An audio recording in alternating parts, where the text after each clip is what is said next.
This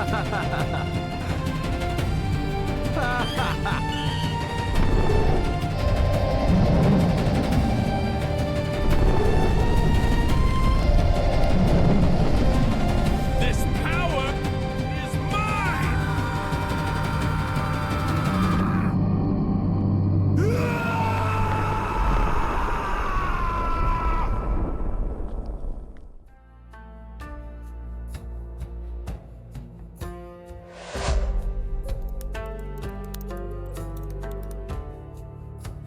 Before the conquistadors' ink twisted the truth, there was another story, one carved in stone, whispered in fire, sung in sacrifice, the story of the Mexica, the people the world would later call the Aztecs, not savages, but visionaries, astronomers, architects, warriors, dreamers. This is their world as it truly was.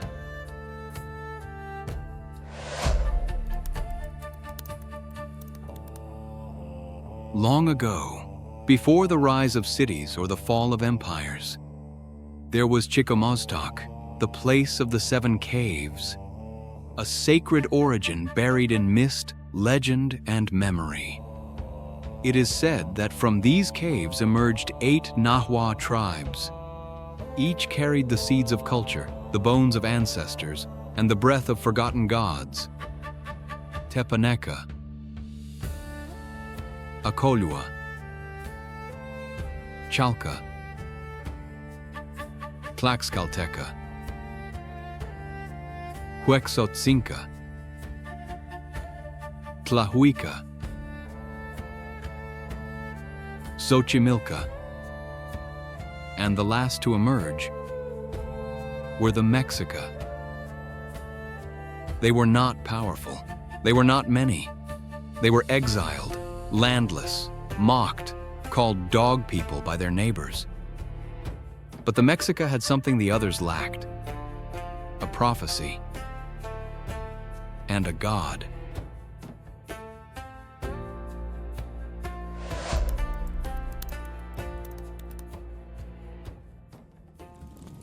Their god was Huitzilopochtli.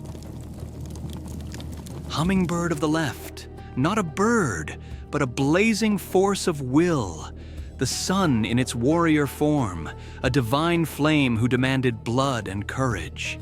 He whispered visions to their high priests, dreams soaked in obsidian and fire.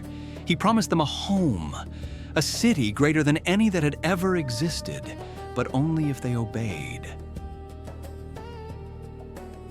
So they wandered, decade after decade, over burning deserts, through hostile kingdoms, eating snakes, sleeping on thorns, fighting for scraps.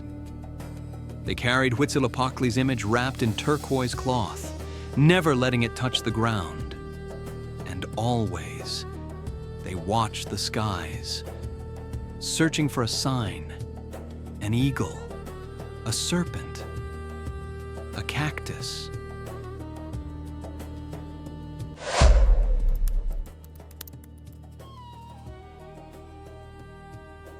One day, they saw it.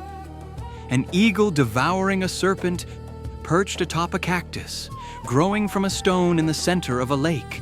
This was the omen. This was the place. From shallow waters, they built Tenochtitlán, place of the prickly pear on stone. They dredged the lake bottom to create floating gardens, chinampas. They wove causeways across the water, linking island to land. They raised pyramids that mirrored the mountains. The city was a living mosaic. Obsidian, jade, basalt, bone. The smell of tamales and incense filled the air. Market chants echoed across canals. And at its center, rising like a sunbeam, stood the Templo Mayor. Tenochtitlán would become the beating heart of an empire. And centuries later, it would become Mexico City.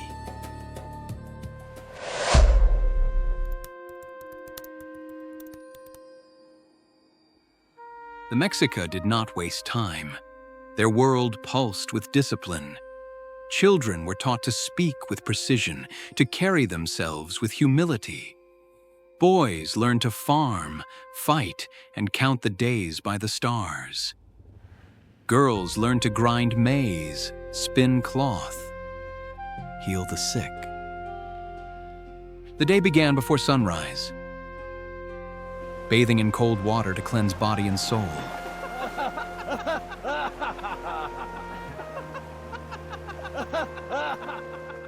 Offering copal smoke to the gods. The city's tianguis, or market, buzzed with life. Traders bartered cacao, obsidian blades, colorful feathers, jaguar pelts. Everything had value, but respect was priceless. The most elite warriors of the Mexica were the Eagle and Jaguar warriors. They were not merely fighters. They were living symbols of the sun and earth. Umbilical cords of Mexica infants were often buried in battlefields, binding their fate to warriorhood. Chosen from youth, they trained rigorously at the Tenochtitlán, a military house for commoner boys, and Cuicacali, a house of song and ceremonial training for elite youths, perfecting the arts of hand-to-hand combat, music, poetry, and battlefield discipline. Eagle warriors wore feathered suits and helms shaped like a raptor's head, majestic, golden, and skybound. Jaguar warriors wore pelts of spotted cats, their helmets crafted into snarling feline visages, striking fear into their enemies. Their weapons included the Huitzilopochtli, a wooden sword embedded with sharp obsidian blades, sometimes intentionally dulled for live capture, and the Tenochtitlán, a bladed spear. They also carried spear throwers called atlatls, slings called tematlatls, and chimali, round shields adorned with feathers and symbols of power. For the Aztecs, victory was not death. It was capture. Their mission was to seize enemy warriors alive to fuel the sacred fire of sacrifice. Eagle warriors often led elite capture units, while Jaguar warriors fought fiercely in ambush and shock formations, both honored, yet each distinct in duty and spirit. For fun, they played Huitzilopochtli, a sacred ball game where players used their hips to pass a heavy rubber ball through stone rings. It was said the movement echoed the path of the sun.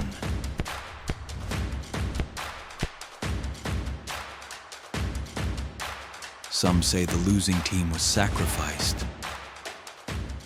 Others say the winners were.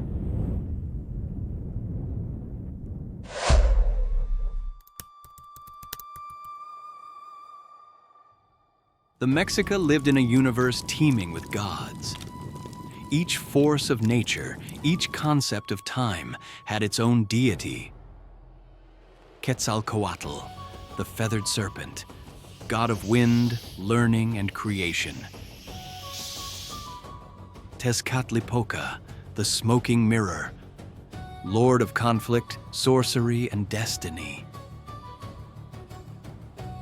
Tlaloc, bringer of rains and floods, worshipped by farmers and feared by children.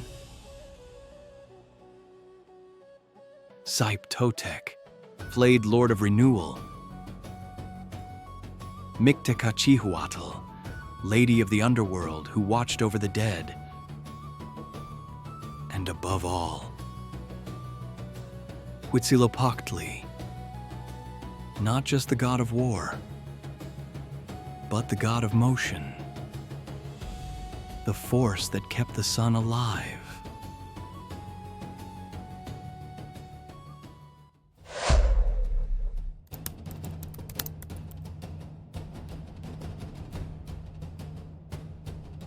To the Mexica, sacrifice wasn't cruelty, it was reciprocity. The gods had bled themselves to create the world, and so humans offered blood in return. Sacrifices occurred regularly, daily, during festivals, and at major calendar turns. Sacrifices could be captives, slaves, or sometimes honored individuals raised for this fate. They were fed well, given women, celebrated.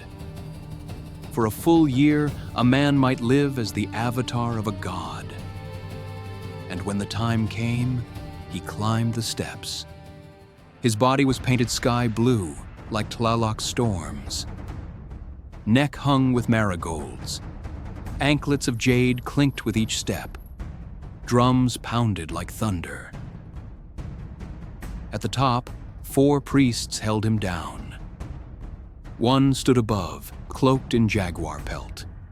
His hand held the obsidian blade, flaked, black, and hungry. The heart was removed in a single motion. Still beating, it was raised to the sky. Steam rose as blood hit stone. The gods were fed, and the sun rose again.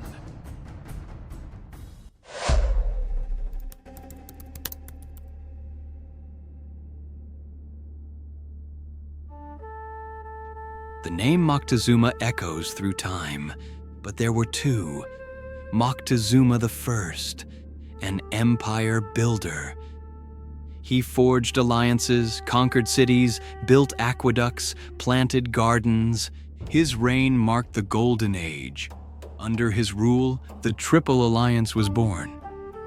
Mexica, Texcoco, Tlacopan. He was stern, but just. A philosopher king. Moctezuma I was the son of Huitzilopochtli and Queen Miawaxixhuitl, both of noble lineage. His father had also ruled before him, shaping the early foundations of the empire. Huitzilopochtli's rule focused on diplomacy and infrastructure, including early aqueduct development.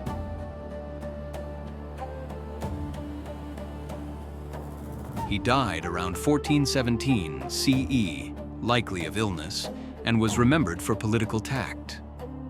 Queen Miawaxixhuitl was a noblewoman of Cuernavaca, renowned for her beauty and wisdom. Her marriage strategically tied city-states together. She played a subtle but vital role in court politics and is believed to have died not long after her husband. Moctezuma I was raised in this environment of calculated diplomacy and divine responsibility. Under his rule, a powerful advisor and reformer named Tlacaelel helped reshape Mexica ideology and elevate Huitzilopochtli to supreme deity status. Then came Moctezuma II, a priest king. Known to most of the world as Montezuma, his true name was Moctezuma Xocoyotzin. Western historians altered it, but the Nahuatl form remains sacred. He expanded the empire farther than ever before, but grew increasingly distant, obsessed with omens, afraid of the future. He saw the world as fragile, balanced on the blade of prophecy, and the signs had begun to speak.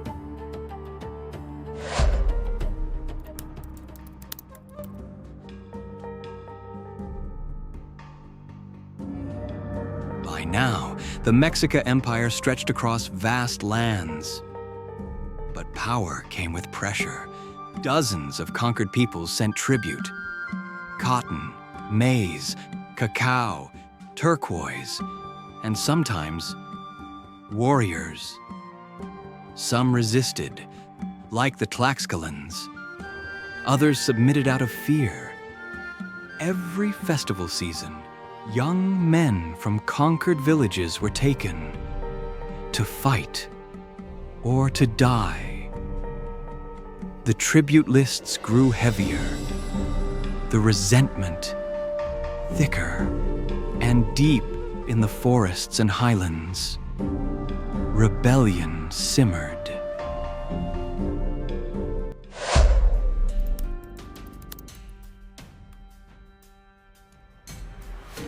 In the years before the Spanish arrived, the world grew strange. A comet split the heavens. Temples caught fire with no flame. The lake boiled at sunrise. Moctezuma II grew anxious. He consulted his priests. He peered into obsidian mirrors. And he dreamed of bearded gods, of strangers walking from the sea, of the end. He sent spies to the coast, sacrificed more captives, listened for the wind. And one day, the wind whispered back,